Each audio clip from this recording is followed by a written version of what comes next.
Hindi sa kama nag-uumpisa ang maling relasyon, kundi sa pakikipag-usap.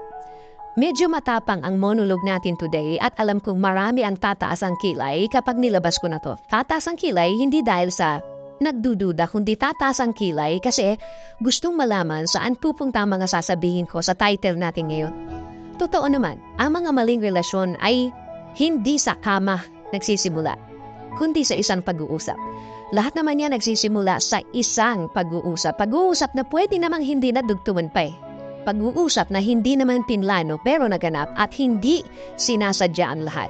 Pero dahil nga sa may naramdaman na pwede pa namang ibig sabihin, pwedeng pagdesisyonan na wag nang ulitin dahil sila o siya pa rin naman ang may control kung ano ang susunod na mangyayari. Sa bandang huli, bumigay na ang isa sa mali at alam nila ang susunod na pag-uusap na yon ay may pakay na sa kanilang dalawa. Alam nila sa sarili nila na mali. Pero may isang nagpupumilit o magpupumilit. Dahil sa sobrang kulit ng nagpupumilit, ang isa na dating nag-iisip ngayon ay bibigay na sa mali. Ang dating kayang pigilan ngayon, nagdesisyon ng gumawa ng mali. Ang isang beses na pag-uusap ay nauwi na sa maraming beses na pagkikita at pag-uusap hanggang dumiretso na sa kama. Mali, maling-mali. Pero ayaw ng labanan at wala ng pakialam kung may mawawasak na relasyon at pamilya. Ang mga traidor ay naghahanap pa ng kakampi sa mga dahilang baluktot naman at akala mo kung sinong nagtatali-talinuhan. Nakala mo sila ang meant for each other at ang tama at legal ay para na ngayong istorbo sa buhay nila. May dulo ba ang happiness nila? Oo naman. Lahat ng masama may dulo na. May katapat at parusa. 1:1 ang bayaran sa maling pinili sa bawat sakit na ginawa niya o nila. Patong-patong ngayon ang babalik at magbibigay ng problema sa kanila.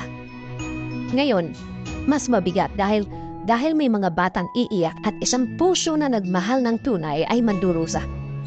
Dahil pinili na ito'y pagsinungalingan at gawan ng kasamahan. Dahil sa isang pag-uusap na hindi na sana dinugtungan. Kung maririnig mo ang mga salitang, wala na akong choice, andito na to, hindi ito totoo. Lahat naman ang pagkakataon, lagi tayong may choice. Simple at madaling sabihin ang gawin ng tama at mag-isip ng tama, pero mahirap gawin. Mahirap, pero pwede. At kapag ginawa at naging choice mo, okay, mahirap, pero ang kapalit naman yan ay tahimik na pamilya, tahimik na konsensya, at lahat na nito ay deserve mo dahil ginawa ang tama, dahil ginawa mo ang mahirap. Sabi ng Diyos, huwag gumawa ng masama. Minsan iniisip natin para ito sa Kanya, pero sa totoo lang, gawin mo ang tama para tama ang lahat at lahat ng ito ay galing sa salita niya at guidance niya.